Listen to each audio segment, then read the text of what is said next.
እነዚህ 1990ዎቹ በጣም ታዋቂ ሶስቱ ኒንጃዎች ናቸው። ፊልሞችን ዳይሬክት ያደረገው የያኔው የሰሜን ኮሪያ መሪ ልጅ የአሁኑ የሰሜን ኮሪያ ፕሬዝዳንት አምባገነኑ መሪ መሆኑን ያውቃሉ?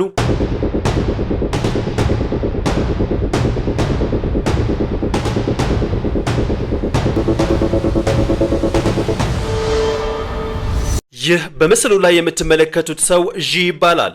በህይወቱ ማድረግ የሚፈልገው ነገር ቢኖር ፊልሞችን መስራት ነው። ዳይሬክት በማድረግም ደቡብ ኮሪያ ውስጥ የታወቀ በቦክስ ኦፊስ ደረጃ የሚሰራ የተመሰከረለት ሰው ነው። ዢ ስቱዲዮም ለዓመታት ለቁጥር የሚታክቱ ፊልሞችን ያመረተ ታዋቂ ተቋም ነበር። በ1978 አንድ ቀን ግን የደቡብ ኮሪያ መንግስት በፊልሞች ላይ ጥብቅ ቁጥጥርን ማድረግን ተከትሎ የዢ ስቱዲዮ እንዲዘጋ ምክንያት ይሆናል። በዚህም ዢ ይደነግጣል። ምን ማድረግ እንዳለበትም ግን አያውቅም። በዚህ ጊዜ ነበር ይህ ግለሰብ የሚመጣው። ጊዜው 1978 ኪም ጆንግ ኡን ገና አምባገነን አልነበረም። ይልቁንም ፍጹም አምባገነን የነበረው አባቱ ነበር። ወጣት ኪም በፊልም ፍቅር ብድ ያለ ምንም እንኳን ሰሜን ኮሪያ ፊልም ማየት ባይፈቀድም የመሪ ልጅ ስለነበር ዓለም አቀፍ ፊልሞችን እንዲመለከት ይፈቀድለት ነበር።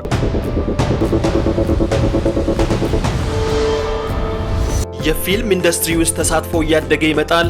አንዳንድ ለውጦችን በማድረግም ዓለም አቀፍ የሆነ ፊልም መስራት ይፈልጋል። በዚህ ጊዜ ነበር እብድ ያለ ሐሳብ ይዞ የሚመጣው። በጊዜውም ታዋቂው የደቡብ ኮሪያ የፊልም ስቱዲዮ እንደተዘጋ ስለሰማ ታዋቂው የፊልም ፕሮዲውሰርን ዢን ማገትና አስገድደው ፊልሞችን ማሰራት። ይህም እንዲሳካ በመጀመሪያ ጂን በደቡብ ኮሪያ በጣም ታዋቂ ተዋናይ የነበረች የቀድሞ የዢ ባለቤትን ማገት ነበር። የቀድሞ ባልና ሚስትም በብዙ ፊልሞች ላይ እሱ ዳይሬክት በማድረግ እሷ በመተወን ሰርተዋል። በአንድ ቀንም አንደኛው የኪም ሰራተኛ ለቺ በመደወል ባለሀብት እንደሆነ በመግለጽ በአንድ የፊልም ፕሮጀክት ላይ ሊያነጋግራት እንደሚፈልግ ፈቃድሽ ከሆነ በአካል በመገናኘት እንወያይ ይላታል። እሷም በደስታ ከተስማማች በኋላ ከደቡብ ኮሪያ በመነሳት ሆንግ ኮንግ በመጓዝ የተቀጣጠሩት አንድ የባህር ዳርቻ ትገኛለች። ሀብታሙ ሰውዬንም ለማግኘት ጓጉታለች። በቅጽበት ግን ሁለት ፈጣን ጀልባዎች ወደ ባህር ዳርቻው እየበረሩ ይመጣሉ። እንደደረሱም በፍጥነት በመውረድ ቺንን አስገድደው ጀልባው ላይ ካስወጧት በኋላ ወደ መጡበት በፍጥነት ይመለሳሉ። ከሳምንት ጉዞ በኋላም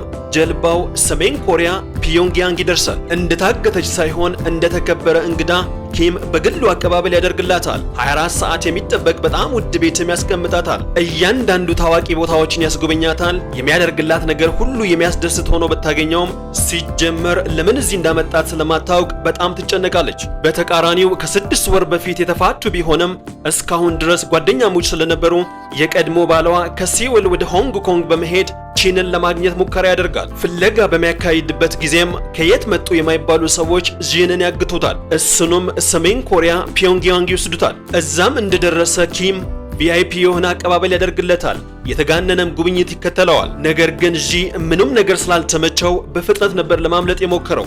አልተሳካለትምም። በወታደሮችም ይያዛል። ሌላ ጊዜም እንዲሁ ይሞክራል፣ እንዲሁ ይያዛልም። በጊዜ ሂደት ግን ነገሮች እየከፉበት ይመጣሉ። ለማምለጥ መሞከሩን ስላላቆመም እስር ቤት ያስገቡታል። ማረሚያ ቤትም እንዳለ የሰሜን ኮሪያን ብቸኛውና የመንግስት የሆነውን ቲቪ እንዲመለከት ያደርጉታል። በዚህ ሁሉ ጊዜ ግን ዢና ቺ ተነጋግረው አያውቁም። ምን እየተካሄደ እንደሆነ እንኳን የሚያውቁት ነገር የለም። ሲጀመር ለምን ከደቡብ ኮሪያ ታግተው እዚህ እንደመጡ ሐሳቡ የላቸውም። በዚህ ሁኔታም 4 ዓመት ይሞላቸዋል።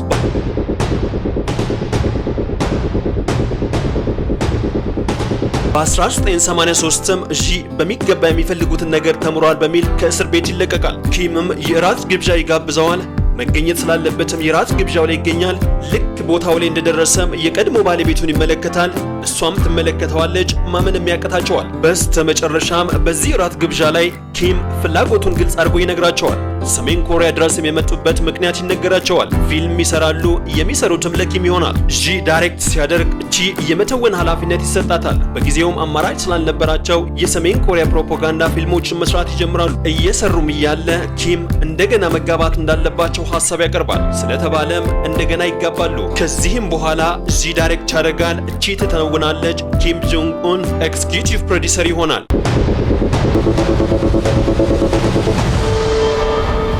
በ1984 የመጀመሪያው የተባለውን ዘ ሚሰሪ አን ሪተርን ፊልማቸውን ይለቃሉ።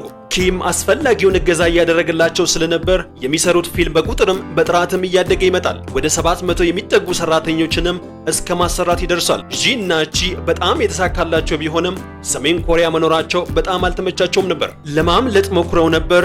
እነሱን የሚከታተል ሰው ተመድቦ ስለነበር ከሙከራ ብዛትም ማምለጥ የማይቻል መስሎ ይታያቸዋል። ነገር ግን ከታገቱ ከ8 ዓመት በኋላ የመጨረሻ ሙከራ ማድረግ አለብን በሚል ወደ አሜሪካ ኤምባሲ ለማምለጥ ይወስናሉ። 1986ም ሰሜን ኮሪያ የመጨረሻ ዓመታችን ነው በሚል ወደ ተግባር ይገባሉ። በዚህ ዓመት ኪም ሌላ ፊልም እየሰራ ነበር። ለዚህም ዢ እና ቺ ከሰሜን ኮሪያ ወደ ኦስትሪያ ቪየና በመጓዝ አዲሱን ፊልም ፋይናንስ ከሚያደርጉ ተቋማት ጋር ይነጋገራሉ። በዚህ ጊዜ ግን ዢ ስልክ በመደወል ከጋዜጠኛ ጋር ኢንተርቪው ስለሚያደርጉ የምሳ ግብዣም ስላለ ይዘጋጅልን ብለው ያዛሉ። ቃለ መጠይቁን በሚያደርጉበት ጊዜ ዢ እና ቺ 24 ሰዓት ከሚጠብቋቸው ጠባቂዎች ፊት ይሰወራሉ። በፍጥነትም ኦስትሪያ ውስጥ ወደሚገኘው የአሜሪካ ኤምባሲ እየሮጡ ይሄዳሉ። ዘግይተውም ቢሆን የሰሜን ኮሪያ ጠባቂዎች ተደናብረው እየሮጡ ይከተሏቸዋል። በዚህ ጊዜ ዢ እና ቺ ዘለው ታክሲ ውስጥ ይገባሉ። ሹፌሩ ላይም ወደ አሜሪካ ኤምባሲ ውሰደም በሚል ይጮሁበታል። ጠባቂዎችም በሌላ ታክሲ ውስጥ በመግባት መከተል ይጀምራሉ። በተደጋጋሚም ከፊት ለፊት የሚበራውን ታክሲ ተከተለው ይሉታል። ዢ እና ቺ አምልጠናል ብለው በሚያስቡበት ጊዜ ግን ትራፊክ ይዛቸዋል። ታክሲውም ይቆማል። ዘለው ከታክሲ በመውጣትም እግሬ አውጪኝ በማለት በመኪኖች መሃል እየተሽለኮለኩ እየሮጡ የአሜሪካ ኤምባሲ ይደርሳሉ። እንደደረሱም የፖለቲካ ጥገኝነት በመጠየቅ ከ8 ዓመት ሙሉ መከራ በኋላ ነፃ ይወጣሉ። ሰሜን ኮሪያ ውስጥ ግን ኪም ጆንግ ኡን ዜናውን ከሰማ በኋላ እጅግ በጣም ይናደዳል። ከመናደዱም የተነሳ በሁለቱ ሰዎች የተሰራውን በጣም የተወደደውን ፊልም ሰሜን ኮሪያ ውስጥ እንዳይታይ ያግዳል። ዜናው በሚዲያ ከተላለፈ የዓለም ሕዝብ ከሰማ በኋላ ግን ኪም በሚዲያ በመቅረብ ምንም አይነት ሰው ሰሜን ኮሪያ እንዳላገተች በመናገር ቺ በሚሊዮን የሚቆጠር ዶላር ስለሰረቁ ነው የታሰሩት በማለት ይናገራል። ሁለቱም ሰዎች በስተመጨረሻ አሜሪካ ውስጥ ለብዙ ጊዜ ይኖራሉ። እስከ መጨረሻም ባልና ሚስት በመሆን ይቀጥላሉ። በ1990ዎቹ ዢ ተሳክቶለት ሆሊውድ ውስጥ መስራት ይጀምራል። ታዲያ በዚህ ጊዜ ነው ሶስቱ ኒንጃዎችን ተወዳጁን ፊልም የሚሰራው። የተሰሩትም ለልጆች ቢሆንም ያለ ዕድሜ ልዩነት በጣም የተወደደ ፊልም ነው።